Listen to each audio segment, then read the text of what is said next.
ஏற்படும் எண்ணிக்கை உயர்த்த வேண்டும் என்ற அடிப்படையில் தான் அனைத்து இந்திய அண்ணா திராவிட முன்னேற்ற கழக ஆட்சியில நிறைய அரசு பள்ளிகளை ஏற்படுத்தினோம்.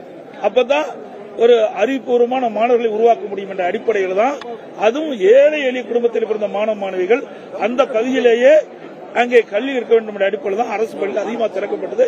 இந்த ஆட்சியில சரியான கவனம் செலுத்தாத காரணத்தால இன்றைக்கு சுமார் 207 பள்ளிகள் இன்றைக்கு அரசு பள்ளி மூடப்பட்டது. வருத்தம் அளிக்கிறது, வேதனை அளிக்கிறது.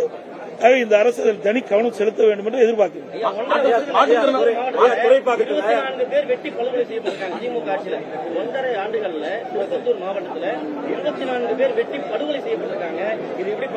அதாவது திராவிட முன்னேற்ற கழக ஆட்சி வந்தவருக்கு சட்ட ஒழுங்கு அடியோடு சீர்கட்டு விட்டது என்று நான் எல்லா பொதுக்கூட்டத்திலையும் பேசி வரேன்.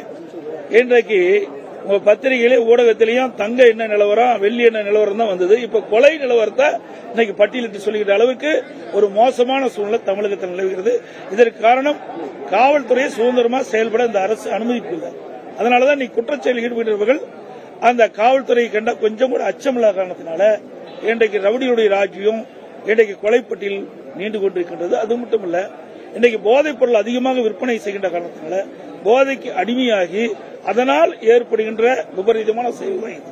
கொலை, கொள்ளை, திருட்டு, வழிப்பறிவு, பாலியல் கொடுமை நடப்பதற்கு மூல காரணமே இந்த போதைப் பொருள் பழக்கத்திலே ஆளானவர்கள் தான் இந்த செயலில் அதிகமாக ஈடுபடுவதாக எங்களுக்கு கிடைத்த தகவல். திருப்பத்தூரில் அதிமுக பொதுச் செயலர் எடப்பாடி பழனிசாமி செய்தியாளர் சந்திப்பில் பேசியிருக்கிறார். பழனிசாமி மீது பல்வேறு குற்றச்சாட்டுகளை மைத்ரேயன் முன்வைத்த நிலையில் உட்கட்சி விவகாரம் தொடர்பாக வெளியே பேச முடியாது என்று இந்த விவகாரம் தொடர்பாக பழனிசாமி பதிலளித்திருக்கிறார். அவருடைய செய்தியாளர் சந்திப்பின் சாராம்சத்தை பின்வரும் செய்திகளில் பார்க்கலாம்.